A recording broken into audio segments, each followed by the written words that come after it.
dari kami di sini akan mewawancarai salah satu kakak kelas yang ada di SMA Negeri 1 Jakarta. Sebelumnya, izinkan kami untuk memperkenalkan diri terlebih dahulu. Saya Raffi Asakafi. Saya Noni Ramadhani. Saya Muhammad Berli Hidayat. Di video kali ini, kita akan membahas tugas dari sosiologi mengenai gender. Dan langsung aja kita wawancara ke kakak kelas. Nah, oke guys, kita udah bersama kakak kelas yang akan kita wawancarai.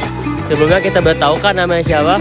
Nama saya Alia Alastisia dari kelas 12/4. Dan untuk tempat tanggal lahir di mana tuh kak? Di Jakarta 2 Juli 2007. Oke. Dan kalau boleh tahu, hobi atau minat yang kakak minati apa?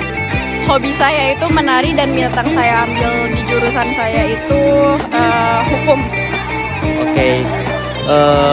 Bagaimana trik dan tips agar bisa sukses sekolah di SMA Negeri 1 Jakarta kak? Kunci utamanya itu adalah tekun belajar. Oke. Dan bagaimana trik dan tips belajar sosiologi? Kalau dari saya sendiri, pertama itu mencari ada apa aja dari tokoh sosiologi. Setelah mencari tahu tokoh siapa saja sosiologinya itu, bakal kita cari tahu dari tokoh-tokoh tersebut. Oke, kita masuk ke sesi wawancara lebih lanjut kak.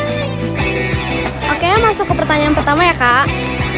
Mengapa anak perempuan sering dibebani pekerjaan rumah lebih banyak? Mungkin karena adanya perempuan itu biasa disebut itu kayak dia tuh perempuan itu lebih cocok untuk mengurus rumah dibandingkan laki-laki. Pertanyaan selanjutnya, mengapa pekerjaan laki-laki dan perempuan sering dianggap berbeda? Karena perbedaan gender juga jadi bisa berkaitan gitu loh. Maksudnya kayak pekerjaan laki-laki pasti berbeda dengan pekerjaan perempuan, yang dikarenakan pekerjaan lebih berat itu biasanya adanya di laki-laki. Apa alasan perempuan sulit menjadi pemimpin di beberapa tempat? Karena banyaknya orang yang beranggapan bahwa pemimpin itu biasanya laki-laki. Pertanyaan selanjutnya dari saya, mengapa masih ada anggapan bahwa laki-laki harus lebih kuat dari perempuan? Karena adanya budaya patriarki yang masih kuat di masyarakat. Oke, untuk pertanyaan kelima, bagaimana cara agar laki-laki dan perempuan punya kesempatan kerja yang sama?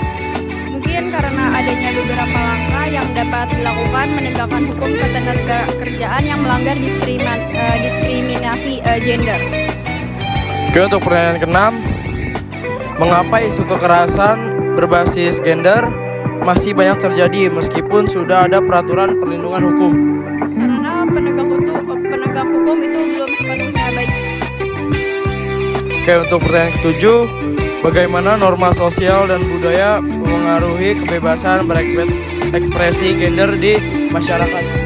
Karena norma sosial dan budaya bisa membatasi ekspresi gender. Misalnya itu dengan aturan hak tertulis bahwa laki-laki tidak boleh menangis dan perempuan harus berpakaian feminim.